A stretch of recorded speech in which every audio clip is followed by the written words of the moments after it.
அன்பார்ந்த Sun TV நேயர்களுக்கும் நடுவர்களுக்கும் அழகு தொகுப்பாளனிக்கும் அது மட்டும் இல்லாம இன்றைய சிறப்பு விருந்தினராக வருகின்றிருக்கும் அஜய் ரத்னம் சார் அவர்களுக்கும் முதல்ல வணக்கத்தை சொல்லிக்கிட்டு சார் நிகழ்ச்சிக்கு போலாமா சார்?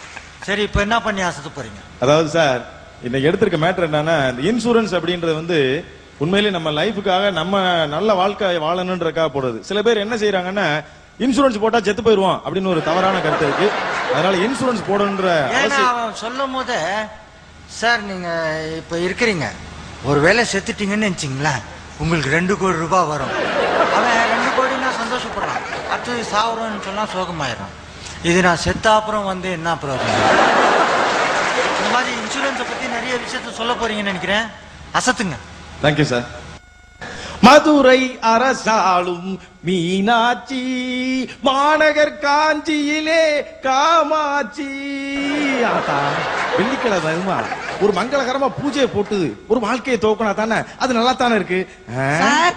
சார் வாங்க வாங்க, கோட்டோட வந்திருக்கீங்களே, வணக்கம் சார். மிமிக்ரி பண்ண போறீங்களோ? ஸ்டாண்ட் அப் காமெடி பண்ண போறோம். சும்மா இருங்க சார். சரி அதை விடுங்க, எதுக்காக வந்திருக்கீங்க சார்? உங்களுக்கு ஒரு பாலிசி போடலான்னு வந்திருக்கோம் சார். ஓ, பாலிஷ் போடுறதுக்கு கோட்டு சுற்றுலா போட்டு வர ஆரம்பிச்சிட்டீங்களா? பரவாயில்ல, என் பாலிஷை நானே போட்டுக்கிறேன். உங்களுக்கு அந்த சிரமம்ல வேணாம், நீங்க வேற இடத்த பாருங்க. கொஞ்சம் அழுக்கு துணியை தான் கொடுங்க, துவைச்சு போட்டு போயிடுறேன். என்ன சார் பாலிசினா? இன்சூரன்ஸ். ஓ, இன்சூரன்ஸா? இன்சூரன்ஸ்னா என்னது?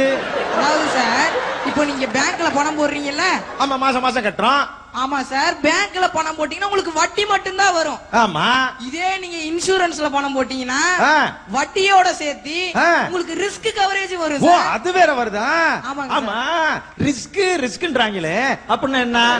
ஒண்ணுல சார், இப்போ திடீர்னு உங்க பொண்டாட்டிக்கு தாலி அந்து போச்சுன்னு வைங்களேன், 5 லட்சம் ரூபாய் கொடுப்போம். ஓ, தாலி வந்து 5 லட்சம் ரூபாய் கொடுக்குறீங்களா? பெரிய பாலிஷ் கம்பெனியா இருப்ப இவ்வளவு இருக்கு. என் கை செயின் கூட அந்து போச்சே, சொல்லாம விட்டுட்டனே.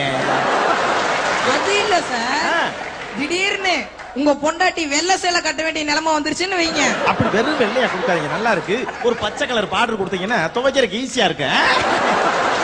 சார் இது ஓப்பனா சொல்லிட வேண்டியதுதான் சார். நீங்க திடீர்னு செத்து போயிட்டீங்கன்னு வைங்க. ஏண்டா நல்லா இருக்காடா உங்களுக்குலாம்? ஒரு வெள்ளிக்கிழமை சாமியை கூட்டு உட்கார்ந்து இருக்கேன், வந்தோன்னு செத்து போறோம். என்னடா நினைச்சுக்கிட்டு இருக்கீங்க? சனிக்கிழமை செத்து போனா பரவாயில்லையா சார்? ஞாயிற்றுக்கிழமை கூட லீவு தானே சார்? ஏண்டா விட்டா ஒரு இளவு வீடே கிரியேட் பண்ணிடுவாங்க உங்களுக்கு. உண்மையை சொல்லுங்க, நீங்க இன்சூரன்ஸ் ஏஜென்ட்டா இல்ல எமனோட ஏஜென்ட்டாடா? இல்ல சார் நாம நேரா மேட்ரிக்கே வந்துரும். ஆக்சுவலா நீங்க இப்ப என்ன ஒர்க் சார் பண்ணிட்டு இருக்கீங்க? அப்படி கேளு, பஞ்சு மில்ல வேலை பார்க்கறேன். ஏன் சார், நாங்கெல்லாம் 1 மில்ல வேலை பாக்குறதுக்கே இந்த கஷ்டப்பட்டு இருக்கோம், நீங்க 5 மில்ல வேலை பாக்குறீங்க. 5 மில்ல இல்லடா, பஞ்சு மில்லு. ஓ, பஞ்சு மில்லு. சார் இப்போ நீங்க ஆபீஸ்ல வேலை பார்த்துட்டு இருக்கீங்க, வேலை பார்த்துட்டு இருக்கும்போது உங்க 2 கையும் மிஷினுக்குள்ள கையை விட்டுறீங்க, உங்க 2 கையும் கட்டாயி தனியா தெரிச்சு போகுது சார். என்னடா கல்யாண வீட்டுக்குள்ள பைக்குள்ள கைய வர்ற மாதிரி அசால்ட்டா சொல்லிக்கிட்டு இருக்கு. வேலைக்கு போய் மிஷின் பக்கத்துல நிக்க போதெல்லாம் எனக்கு அந்த ஞாபகம் தான், ஒரு வேலையை கெடுத்துக்குவாங்க உங்களுக்கு. இப்ப நீங்க ரோட் நடந்து போயிட்டு இருக்கீங்க, திடீர்னு ஒரு அரபாடியில அடிச்சு 2 கால துண்டா கீழே விழுகுது, அப்ப என்ன பண்ணுவீங்க? பாவிகளா, கைய துருக்குறது கால் போதுன்னு அவசரமா பேசிட்டு இருக்கீங்களா? நீ நடந்து போகும்போது எனக்கு அரபாடி லாரியை பார்த்தா பயமா இருக்குடா. நான் வேலைக்கே போல, ராஜினாமா பண்ணிட்டு வீட்டுல உட்கார்ந்துருக்கேன். அப்ப என்ன செய்வீங்க? சார் வீட்டுல படுத்திருக்கிறது தான் சார் ஆபத்து. இது மழைக்காலம், மின்னல் வெட்டுது, இடிக்குது, வீடு 2ஆ இடிச்சு உங்க தலை மேல விழுகுது சார். மண்டை பொளந்து ரத்த ஆறா ஓடுது. மண்டை பொளந்து ரத்த ஆறா ஓடுதா? அப்படி ஓடுனா நீங்க என்ன கொடுப்பீங்க? நீங்க செத்து போயிருவீங்க. பொண்டாட்டி கையில 5 லட்சம் ரூபாய் கொடுப்போம். ஏன் மண்டை உடைஞ்சு ரத்த ஆறு ஓடுனா என் பொண்டாட்டிக்கு 5 லட்சம் ரூபாய் கொடுப்பீங்களா? தெரிஞ்சு வச்சுரா, தெரிஞ்சு வச்சு. உங்களை யாரு இங்க அனுப்பி விட்டான்னு தெரிஞ்சு வச்சுரா. எல்லாம் என் பொண்டாட்டி பாக்குற வேலையா? சரித்தாண்டா, சரித்தான். இந்த மனுஷனை இட்டு பிரயோஜனம் இல்ல. ஆளை காலி பண்ணி 5 லட்சம் ரூபாய் வாங்குறதுக்கு பிளான் பண்ணிட்டாளா? முடியாதுடா, முடியாது. இன்னும் 6 மாசத்துல அவரை டைவர்ஸ் பண்ண போறேன்.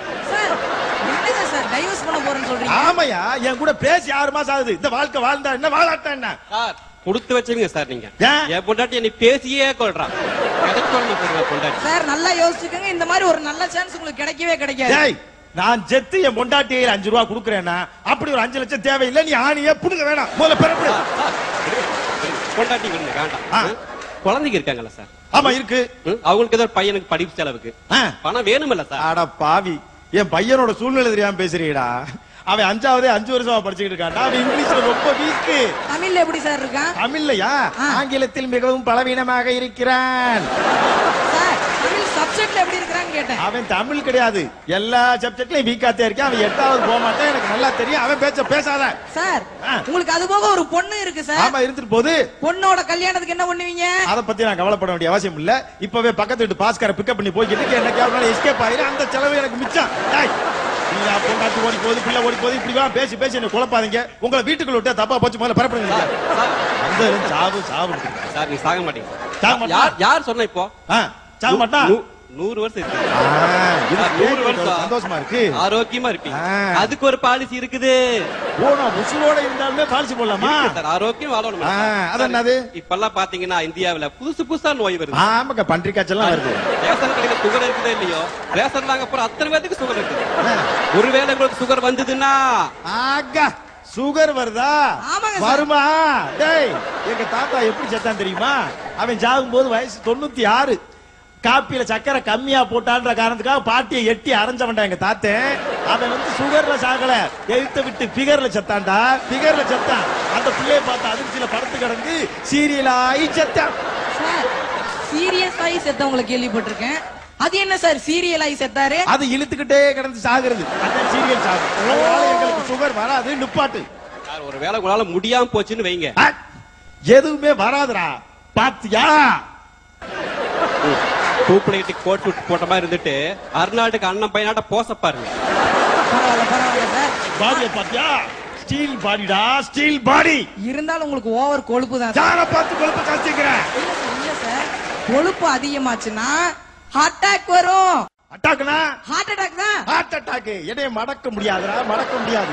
எங்க பரம்பரையே எப்படி செத்தாங்க தெரியுமா? எங்க அப்பா எப்படி செத்தா தெரியுமாடா? அவன் ஜாகும் போது வயசு 76. ஒரு சனிக்கிழமை அதிகமா சிக்கனை சாப்பிட்டு தாண்டா செத்தான். எந்த அட்டாக்கையும் நாங்க அட்டாக் பண்ற ஃபேமிலி நாட்டாய், ஒரு அட்டாக் வராதா? சரி, ஓகே, உங்களுக்கு வராது சார், வராது. திடீர்னு 2 கிட்னியும் ஃபெயில் ஆயிடுச்சுன்னா? நாங்க எந்த கிட்னியும் படிக்க வைக்கவே இல்லையே, அது எப்படி ஃபெயில் ஆகுது? நாங்க நாப்புல எங்க கிட்னியை கான்வென்ட்ல சேர்த்து படிக்க வைக்கிறோம். என்னங்க சார் கொங்காத்தனமா பேசிக்கிட்டு? அதாவது கிட்னி ஃபெயிலியர் ஆயிடுச்சுன்னா 2 கிட்னி செயலிழந்து போயிடுச்சு. 2 கிட்னி செயலிழந்து போச்சுன்னா வாழைத்தண்டு சூப்பை குடிச்சு வளமா இருப்போம். என்னை ஒண்ணு மாத்த முடியாது. நீங்க பரப்படுங்க, காலி பண்ணு முதல்ல இடத்த. அப்ப போட மாட்டீங்க? போட மாட்டேன்டா. ஆனா நீங்க எல்லாம் சொன்னா புரிஞ்சுக்க மாட்டீங்க, பட்டா தான் புரிஞ்சுக்குவீங்க. நீ பரப்படு பரப்படு, எங்களுக்கு தெரியும். காலையில பிரியா காலத்துல இளவு தாட்டுறது. ஹலோ, மானசாமி எனக்கு மூளையில கட்டியா? அப்படி காசு கவையங்கிற போவேன். லாரி டிரைவர் பாவம், வீட்டு வாடகை கொடுக்க முடியாம இருக்கான். அட பாவி குடிகார பயலடாவேன். ஓ, இன்சூரன்ஸ் போட்டிருந்தானா? அதுதான் காப்பாத்துச்சா பிள்ளைய? அடாடாடா, அந்த லாரி டிரைவர் எல்லாம் போடும்போது நம்ம போடுறதுக்கு என்ன, நான் என்னமோ பயந்து போயிட்டாங்களா? ஒரு நிமிஷம் கட் பண்ண, அப்புறம் பேசுறேன். சார் சார் வாங்க சார். ஐயோ, என்னங்க நீங்க உள்ளத சொல்ல மாட்டேங்கிறீங்க. நீங்க வந்தோன இளவு 8 பயிர விக்கிறாங்க, நான் பயந்தோனா இல்லையா? இப்படி புரியுற மாதிரி எடுத்து சொன்னா தான் தெரியும். என்னாச்சு சார்? அட ஒரு போன் வந்து அந்த மேட்டரை விடுங்க. வெள்ளிக்கிழமை வீடு தேடி வந்துட்டீங்க, ஒன்னும் பயப்படாங்க. அண்ணன் இப்பதான் சாமி கும்பிட்டு வெளியில கோயிலுக்கு போய்கிட்டு இருக்கேன். நீங்க சாயங்காலமா வந்து அந்த ஃபார்ம் எல்லாம் ஃபில் பண்ணிட்டு வந்துருங்க. நான் ஏடிஎம்ல பணத்தை எடுத்து வந்துறேன். இன்னைக்கு வெள்ளிக்கிழமை சாயந்தரம் விளக்க சொல்ல நல்ல காரியத்தை ஆரம்பிப்போம். அப்படியா சார்? ஆமா ஆமா ஆமா. ஆமா சார், உங்களுக்கு கிளி மாதிரி ஒரு பொண்ணு இருக்குன்னீங்களே, கடைசி வரைக்கும் கண்ணிலேயே காட்டல.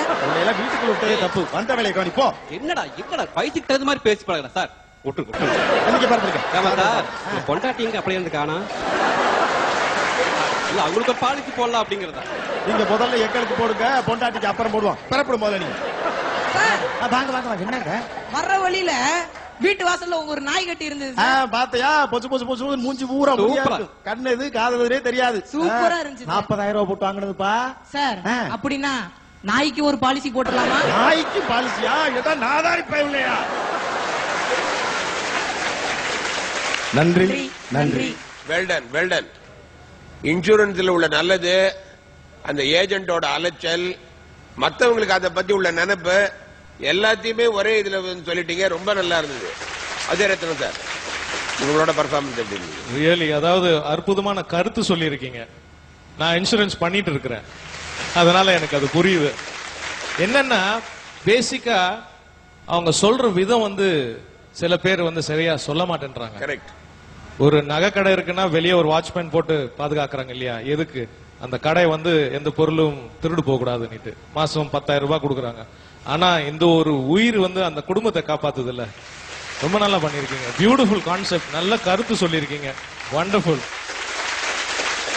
மேலும் இந்த மாதிரி பண்ணுங்க. ரொம்ப நன்றி சார். ஆக்சுவலா இந்த கான்செப்ட் எதுக்காக பண்ணதுன்னா சார், நாங்க இப்ப சன் டிவில வந்ததுக்கு அப்புறம் பாத்தீங்கன்னா வெளியில நிறைய ஸ்டேஜ் ஷோ இருக்கு. அது பாத்தீங்கன்னா முதல் நாள் வந்து திருப்பூர்னுமா, அடுத்த நாள் நாகர்கோயிலுமா, அதனால அலைஞ்சுக்கிட்டே இருக்கும்.